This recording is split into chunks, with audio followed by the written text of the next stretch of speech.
Hey y'all, it's your girl Lisa Sunshine with the Apology Podcast. And y'all listen, y'all ain't ready for this one. But you are ready. This particular episode is so near and dear to me because I met Morgan about a year and a half um, after his life got real good. After it went crazy for a little while. And so Morgan Nelson is what I say a Renaissance man. He is one of the most mentally tough individuals I know. His forward thinking and his resilience is absolutely remarkable. And so the book Detour, I want you to get it. It's a very quick read, gives you some insight about who he is and how he got to, where he is now. Actually, it's probably time for you to write another book. Yeah, actually, right. It's It probably actually time for you is. to write another That's book. in the works. But That's in the this, I was works. getting ready to say, it's going to be different than the first Yeah, one. it's gonna be a little We're going to different. knock this one out the park. Yeah. And so I want to just introduce you guys to Morgan Nelson because, again, he's important to me and what I'm doing, but he's important to the world. So thank you for coming Appreciate you. on. Thank you for the amazing introduction, Miss Lisa Sunshine. I see a lot has changed Yes. since the last time we spoke and we seen each other, Right. but the swag hasn't changed, and I love that. And I Come admire that. on, come I love on. the style. I love the swag. But Yeah. one caveat, though, one correction, small correction. Yes. Um, Mo Nelson. A lot of people know me as Mo Nelson. That's fine. Okay. It's okay. I know my name is Morgan, but I prefer Mo Okay. Nelson. You know how we It's do. easier, more convenient. It's a stage name, girl. Let's Okay. keep it. Okay. But nah, but in all jokes aside, man, this is great seeing you again. Yes, I really appreciate absolutely. having You me. already know. And so let's just jump in. Let's Let's do just it. jump in. Um, 15-year-old you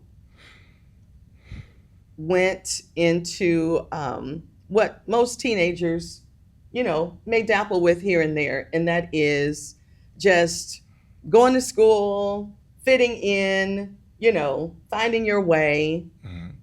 and things happen. Tell me about that. Yeah. Well, between the ages of 15 and 16, as you say, a common dilemma that people face in that age range is identity crisis, peer pressure, looking to fit in, not having a keen sense of direction. Right. And that was something I fell victim to. Mm-hmm. And in, the distractions with, trying to prove yourself to your peers, your hormones are rampant. Mm-hmm. Some of us begin to start having sex at that age. Mm-hmm. So that's another whole nother distraction. Right. And you're doing things because of the influence of girls. Yeah. Trying to impress them and want to have the machoism and Yeah. don't want to be seen as weak Right. and things like that. So yeah, those are very pivotal age. Right. And so what happened that changed? What was the thing that changed your entire life at 15, 16? Well, y'all got to get the book for that. No, I'm just messing with you. But no, the wrong turn that changed my life forever is when I decided to accompany one of my so-called friends at the time on a robbery. And unfortunately, that robbery transitioned to a homicide. And from that homicide, it culminated to me being sentenced to 15 years in a Florida State prison. Now, it may seem crazy, but I'm happy that I got sentenced to 15 years in a Florida State prison. Now, I'm not too keen on what I went to prison for, Mm-hmm. but no, actually, I'm happy I went to prison because prison saved my life. Okay. Without prison, I wouldn't be the man I am today. Right. Sitting in front of you, Right. having this profound discussion. Yeah. And prison taught me so many lessons in life. Who I am as a man, Yeah. raised in this country of African descent. Politics, science, my likes and dislikes. It helped me go through the maturation process, really showed me how to be a man and not take life for granted. Mm. Because one thing I do notice as being an American, all of us, as a rule, we really take our freedom for granted. Oh, for sure. We think we're entitled Right. and think this is something that's guaranteed, but it's not. Right. I've been fortunate to travel other countries, and I see that everybody in the world doesn't have the luxury That's right. as an American does in Right. this world. Right.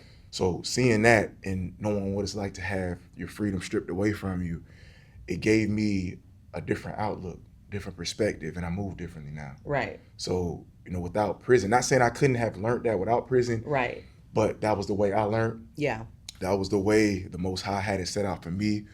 to absorb the lesson, Mm-hmm. and it was a blessing. Wow. Wow. And so at what what culminated, those first few years, like at 15, 16 years old, you know, a federal sentence of that magnitude, did you serve the whole 15 years? Mm. So, correction, I didn't do federal time. I did state time. State. I'm sorry. And I didn't do the whole 15 years in the state of Florida.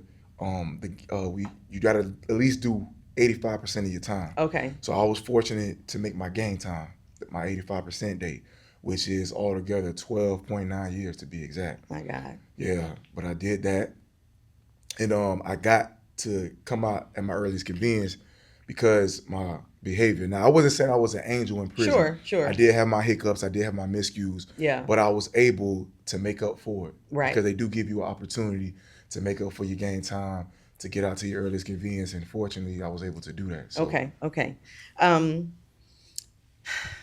This is every time I hear the story, and I've heard it so many times because Morgan is like a little brother to me. It just blows my mind, y'all, that, and y'all hear at the by the time we get to the end of the interview, how profound things get. But when you look back at the 15, 16-year-old you, what was it? Was it impatience, rebellion, hopelessness that made you feel like the streets were better than home? That's a great question.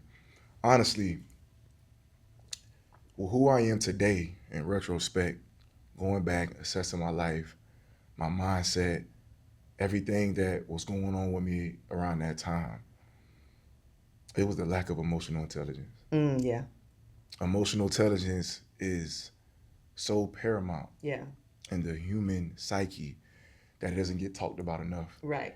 And not knowing how to handle my emotions properly, Yes. how to channel them correctly, Yeah. it led me to fall victim of that emotion of greed, falling victim to peer pressure, the identity crisis, so on and so forth.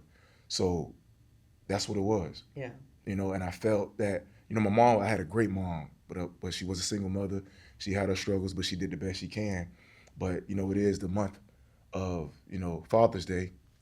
And that's men's why, mental and health. men's mental health. And that's why it's so important for us men to be in our children's lives, because I know firsthand the negative effects of the absence of a father. Yeah. We'll get to that. But I'm not making that as an excuse. No. We'll get to I'm not that. making that excuse. We'll get to that. I'm jumping ahead of the gun. Yeah. But yeah. And so thank you for that particular piece, because when you talk about emotional intelligence and it not being taught, and a single mom raising, her children, doing the best she can without the father's presence, and sometimes without the father's financial support as well. Correct.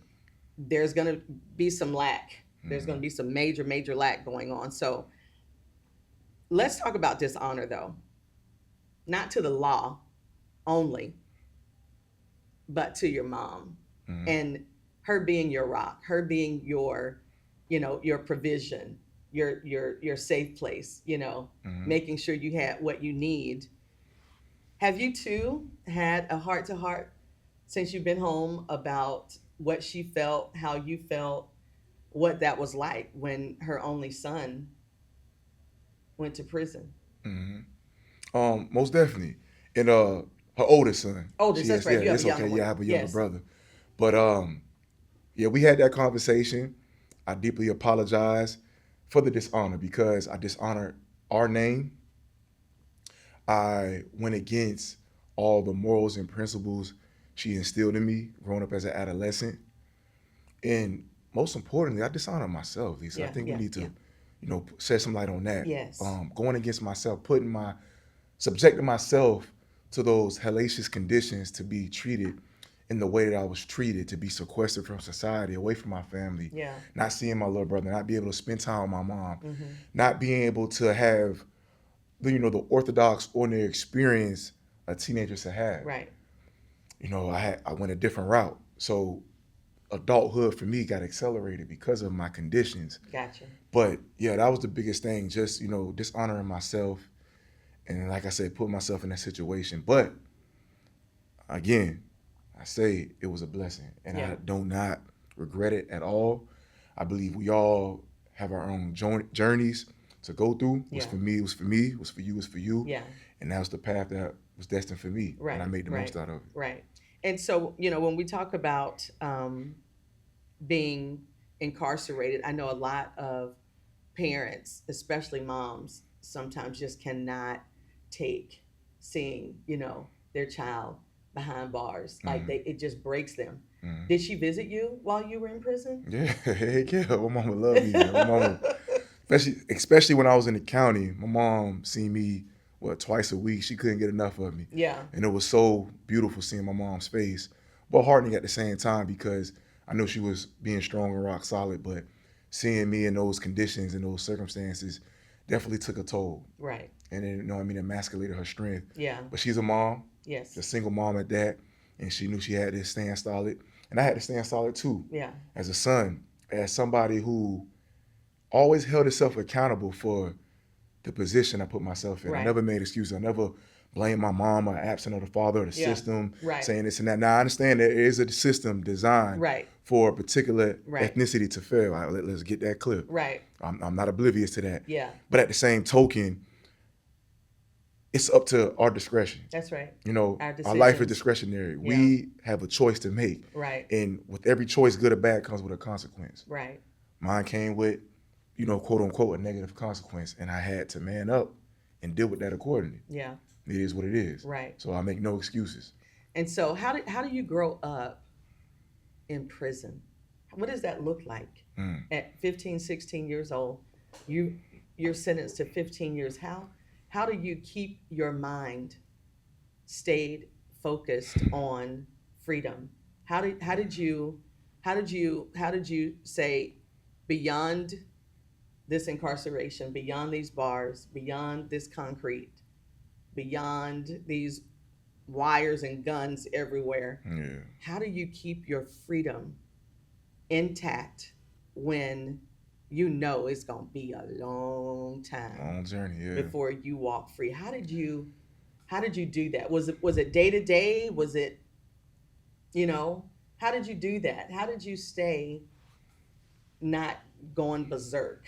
These are some amazing questions. I appreciate that. I just got to say that.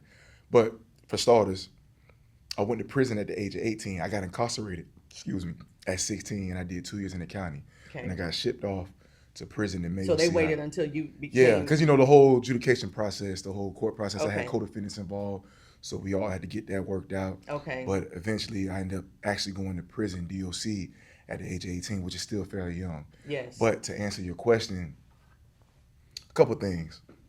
For one, I want to say this: reading. I am an advocate of reading. For anybody that's watching, please read.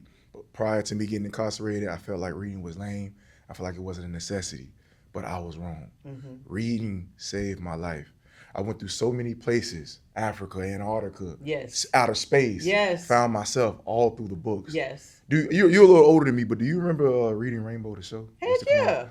I used to hate that show. Yeah, my kids listen. I used to hate that show, Listen. the theme song, I can't go anywhere. But it was true, It's the truth. because I really went everywhere That's through right. the books. That's right. So reading gave me that freedom. Mm-hmm. It took me out of that 4x10 cell and put me on the outside world. And it also helped me to identify options. Mm-hmm. That I didn't have to do what I did, Right. to Yes. make ends meet, Right. to accumulate money, or to Right. get status, or Yeah. to feel like, I'm You're a man. a man. Yeah. I didn't have to do that. Right. But the lack of reading, the lack of knowledge, Mhm. ignorance, led me to believe that this was the way, Right. that I had to do this to get respect, Yes. to be revered. Yeah. But yeah, reading it elevated my knowledge. It enhanced my vocabulary. Again, it gave me options, and it just helped me mature as a man that got respect in Mhm. prison, believe it or not, from Mhm. people that were, twice my elder. Yeah. I had, at the age of 18, I had guys looking at me for answers. And I'm Mhm. like, I'm I know, 18, but I that's when I know. realized, that was my calling from the Most High, from Yeah. God. Yeah. because a lot of people even in prison don't read. That's But I was right. one of the ones to take advantage of because I wanted to utilize my time wisely to the best of my abilities. So I was like, reading to me was just a drug. At least I just got addicted. If I didn't read at least 45 minutes for the day, I felt empty. Right. And I was just reading. And my mom used to always stress that to me in the letters when she would write me, read, read, read. And I Yeah. remember one time I asked her, I said, Mom, what in particular do you want me to read? She said, read everything that you Yes. can. Just digest it. Get uncomfortable. Read Yeah. things that you would never think that you would read. Right. And I did that. I read things about politics. I didn't think I'd be interested in politics. Yeah. I read about politics. Now I understand, the legislation of the country, the three different branches, even though I was supposed to, learn that in school. Right. But I didn't pay attention as much in school. Yes. But learning that, learning, science, different religions and just, Yeah. Even fictional. I learned things, Yeah. from the fictional aspect as well. Yeah. And So reading was my savior. Yeah. And then on top of the reading, emotional intelligence. Now I wasn't as versed in prison as I am now. Right. But I did recognize that, our emotions, they affect our decisions, That's right. our actions, our Yes. interaction with others Yeah. on a daily scale. Yes. Yes. Our emotions. Yeah. And we make so many decisions so every many day. decisions every day Yeah. predicated on our emotions. So Yeah. this is why emotional intelligence needs to be proliferated and talked about more, because that is part of the human, mechanism. Yes. Yes. And it helped me because, dealing with peers, Right. dealing with guards, somebody saying something to you that may rub you the wrong way. You just can't react impulsively. Right. Because that can be dangerous. Right. Right. It could put you in a compromising situation Right. to where you can be killed. Yeah. Or you have to kill somebody. You Right. can be hurt. Yeah. I've been in some situations to where I wasn't as emotionally inclined. I didn't make the optimal decision at that moment. Yeah. And I had to fight. Yeah. Or I had to do something to somebody. Somebody Yeah. did something to me. Yeah. I got beat up by Yeah. the prison guards because of my lack of emotion, because I did something that wasn't emotionally intelligent. Right. Right. So, going through these experiences, me realizing that, hey, man, my emotions, if you can just control your emotions Yeah. and respond as Right. opposed to react, that is your true power. Yes. That is something that, Breathe, like I say, take a breath, take a man, pause. if you harness that, give yourself you will win in life. time. Give yourself time. Think about it. Yeah. Let your, reset your heart Mhm. real quick, because quick. those impulsive decisions, Mhm. I believe so many incarcerated men and women, young girls, teenage, they made an impulsive decision. They made an emotional decision Mhm.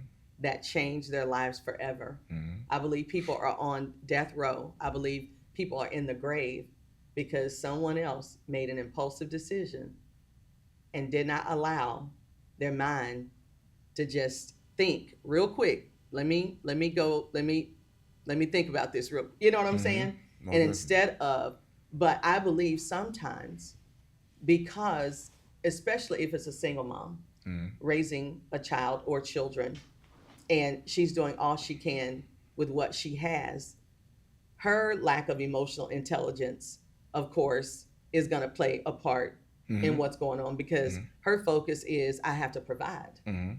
not I need to nurture. I need to spend quality time with each of my children, Mhm. things like this. I got to provide. I got to make sure they have a roof over their head. I got to make sure they have food. I got to make sure, they do well in school or what have you. Mhm.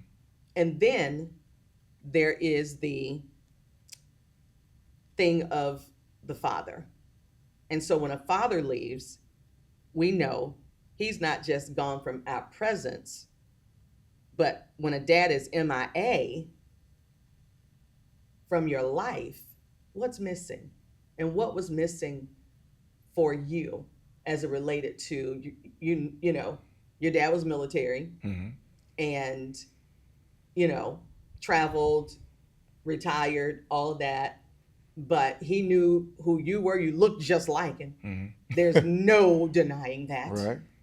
And how did his being MIA, how did that affect the decisions you were making? Mhm. Well, I can go on a long laundry list on how it affected me in a negative manner, but just to scratch the surface on a few. Fear.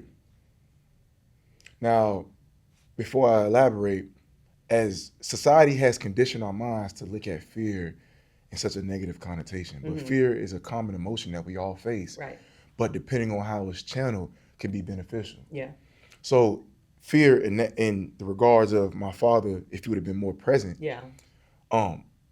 Having more respect, having the fear of, hey, if I disobey my father, the reprimand, the discipline, Right. the physical punishment I may face, Right. the verbal punishment, him being disappointed in me, Uh-huh. that structure. Right. Because let's be true. Let's be 100% here.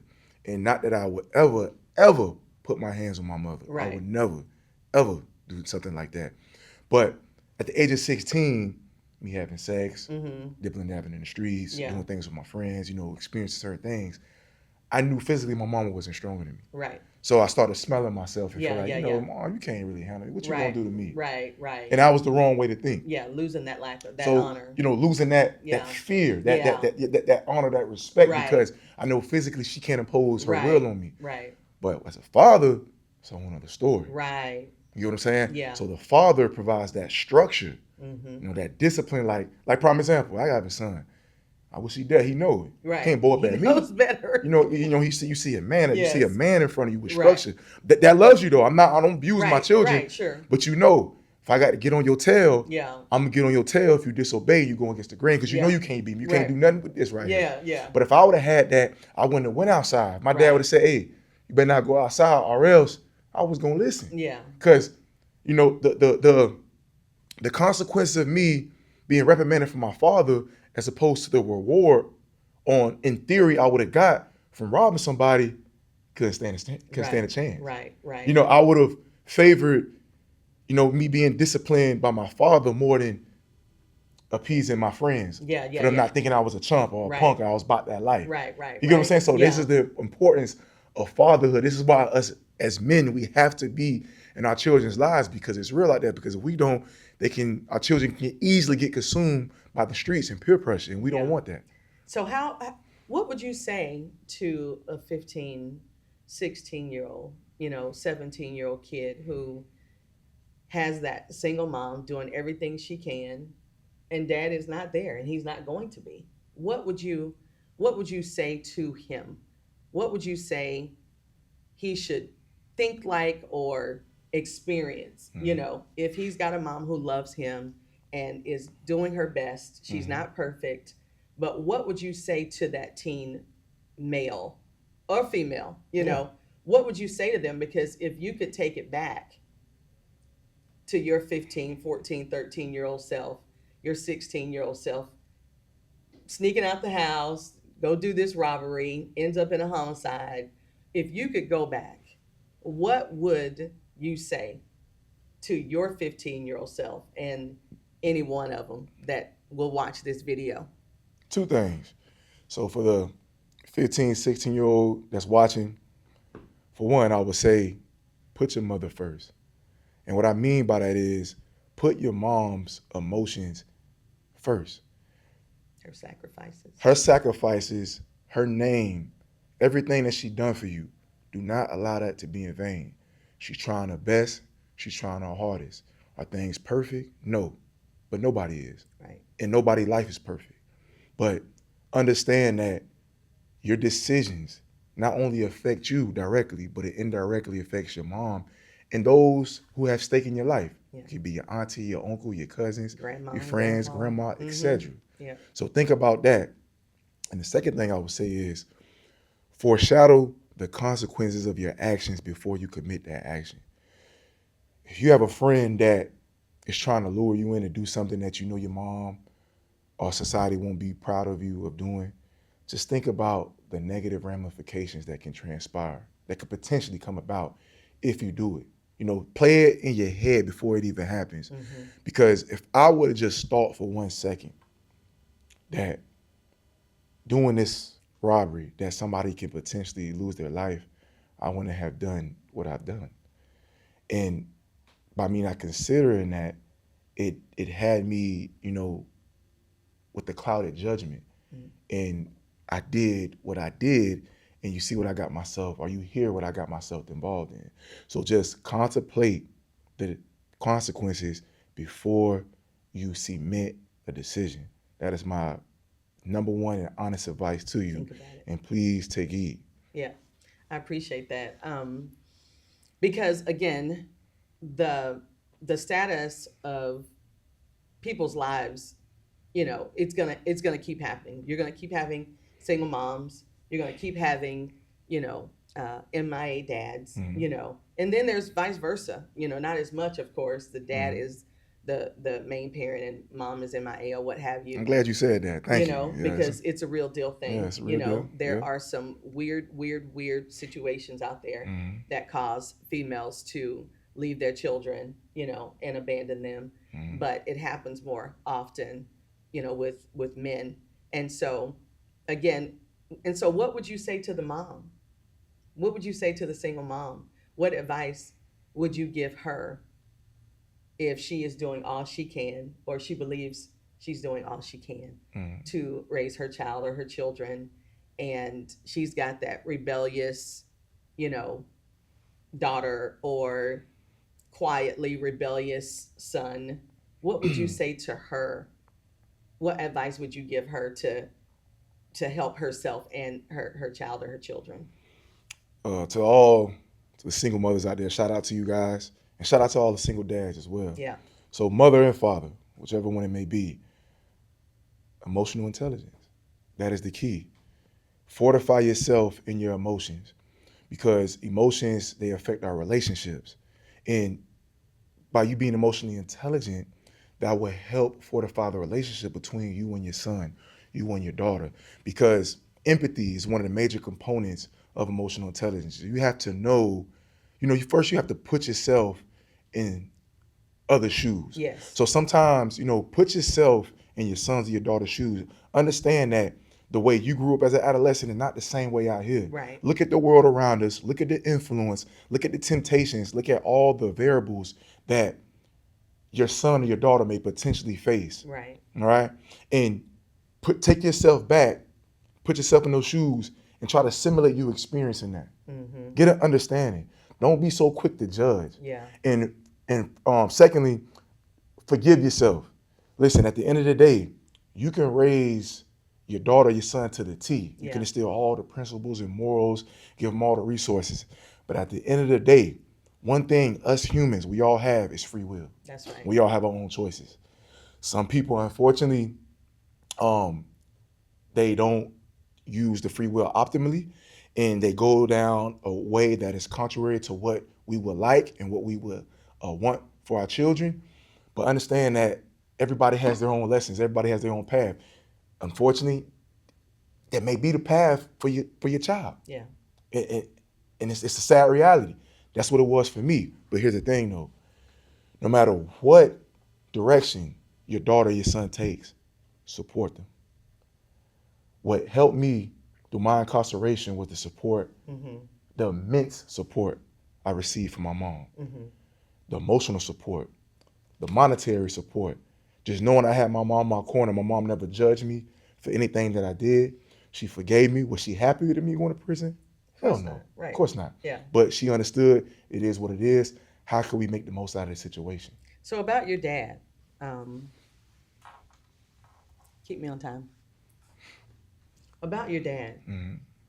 he was MIA before you went, to prison. Did he communicate with you at all while you were gone, while you were away? So I can count on my hands how many times my dad visited me throughout my incarceration.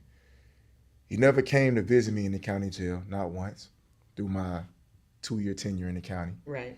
He probably seen me 5 times while in prison. Okay.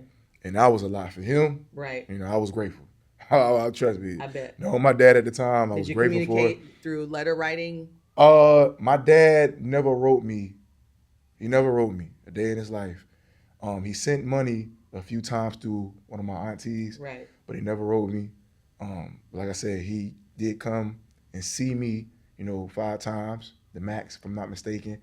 And I believe he seen me 1 time by himself outside of the company of my aunties. Okay. But I do want to clarify something now. I did officially meet my dad and build some type of rapport at the age of 13, but it really wasn't what I anticipated Right. in a father. Right. It was more like a homeboy relationship. Right. Right. And but can't make no excuse. I have to hold myself accountable. My dad did tell me one day, we was driving in the car, we was going on our way to somewhere, and he did tell me, he looked me in my eyes and he said, "Son, if you ever go to jail or go to prison, don't count on me to be there to see you." Mm-hmm. And I was like, "Whoa, is he foreshadowing? Like, is this a prophecy?" Because at the time, I had no type of, idea that I was going to get incarcerated. Right. Where I was going, I didn't see it. Right. But he told me that. And it didn't dawn on me until I got incarcerated and I wasn't, getting the support that I would expect from my father. He came to court, maybe 2 times out of the million times that I went to court, through the whole process. But I had to remember that. Right. And I had to hold myself accountable. He did say that. Right. Whether it was right or not as my parent, the man said what he said. Right. Right. And life and people, we wanna, oh, this and that. Hey, somebody told me what they told me. Right. And he held true to that. My mom would probably told me something similar to that growing up in my life, and she was still there, so it was no excuse. But I can't, and unfortunately my dad's not living. He passed away 2 years ago. Right. But I had to learn how to be a man and grow up, Lisa. Yeah. That's one thing. I do not make excuses. I don't play the sympathy role. Right. I don't want to hear, yeah, dad plays a major role, but you can still make it and prevail in life with all the adversity that you encounter without a father and without a mother. That's right. Now, is it tougher? Yeah. It can be. Tough? It can be if you decide it's going to be tough. Mm-hmm. But if you have the determination that no matter what, I'm not going to emotionalize the lack of care from the person who's absent, obviously they don't have what I need anyway. Because if they had what I needed, they wouldn't be absent. Exactly. And that's if they had it to give, there's no way they would be MIA. There's no way.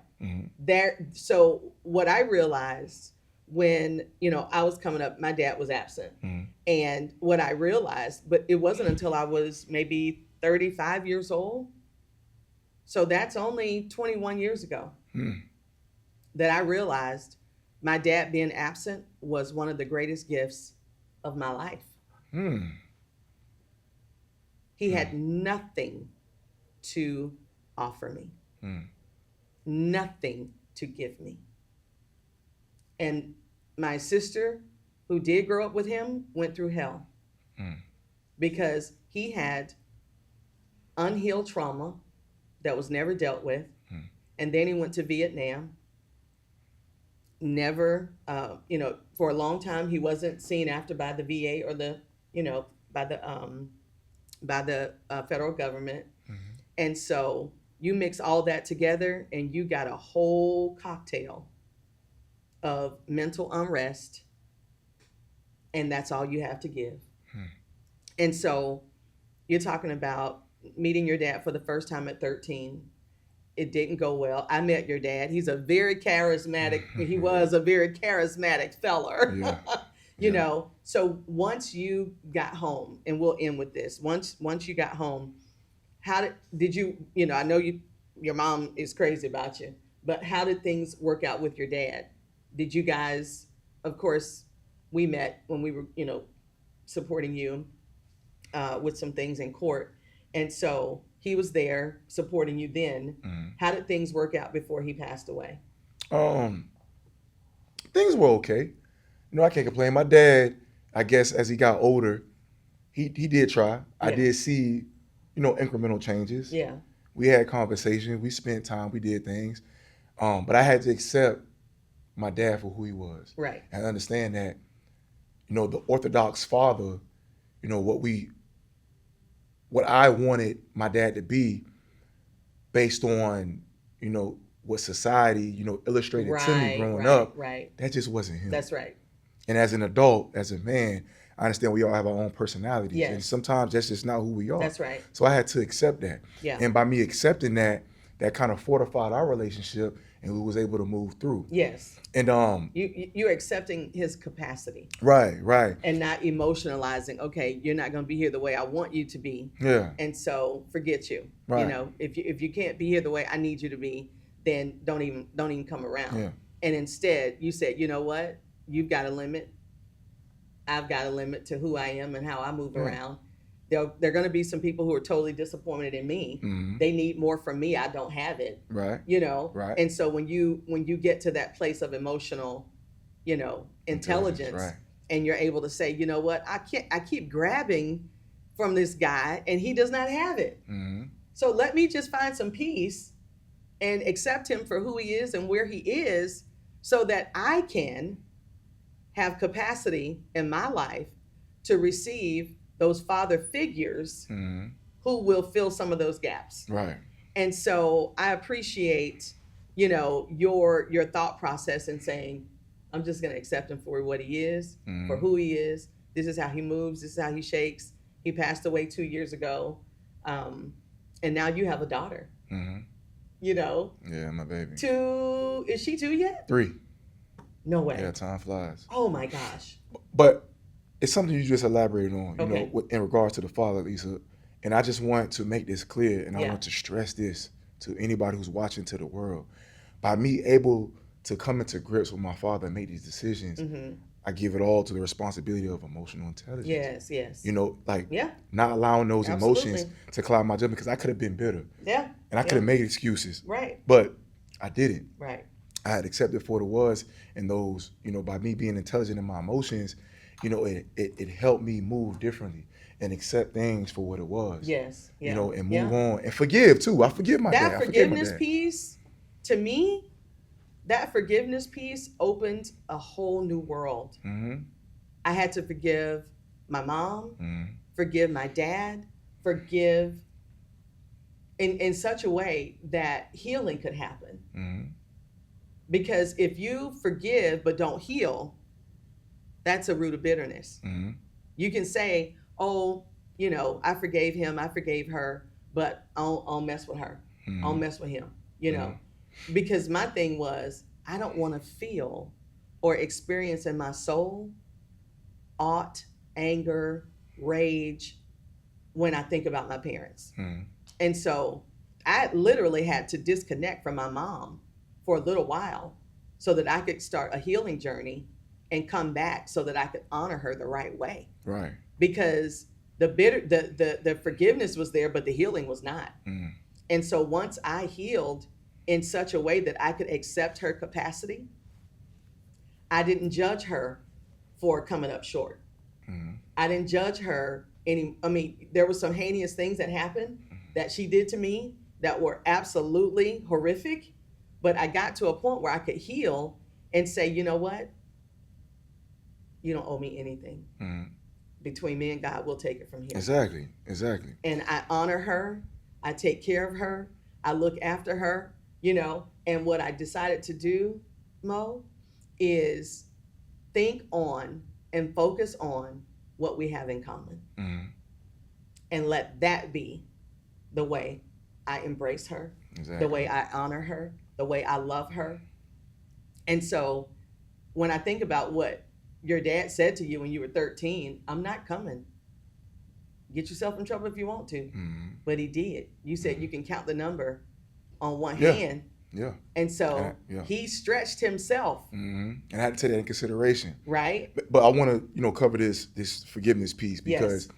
for one, I had to forgive myself Yes. for placing myself in that situation, because for a long time I didn't. Right. And my dad and everybody else who, you know, put some type of challenge in my life that I Sure. didn't like. Sure. But one thing I realized as a man, as an emotionally intelligent man, that if we don't learn to forgive, it can and will have a deleterious effect on our mental. Mm-hmm. And when we're in that position where our mental is clouded, Yeah. we can't function. That's right. And with that, we will perpetually self-sabotage. Yes. And that's how I came with my acronym. I don't know if you've been, you know, following my social media as much, but it's something I developed because I was going through a phase in life as a free man. Sure. You know, life at the prison. I still with challenges Sure. and roadblocks past. Yes. prevail against self-sabotage, because Yes. I'm a firm believer that as individuals, we are our best friend. That's we right. are also our own worst enemy. That's right. The man and gotta woman choose. in the mirror. Yes. So do not self-sabotage. So that's Right. why it's important to have those emotions intact and learn to forgive Yeah. and move forward. Yeah. Because it can have a negative effect Yeah. on us as individuals. That's so good. I love the acronym. That self-sabotage thing is you realize what you need and what you don't need. Mhm. And once we realize who we are and what we need, and then going after that, whoever needs to come in, let them come. Mhm. Whoever can't, it ain't no It's cool. it ain't no It's problem. cool. It's so good. Good. Because from there you can be at peace, you can enjoy your life, Mm. you can grow and Peace. become and build.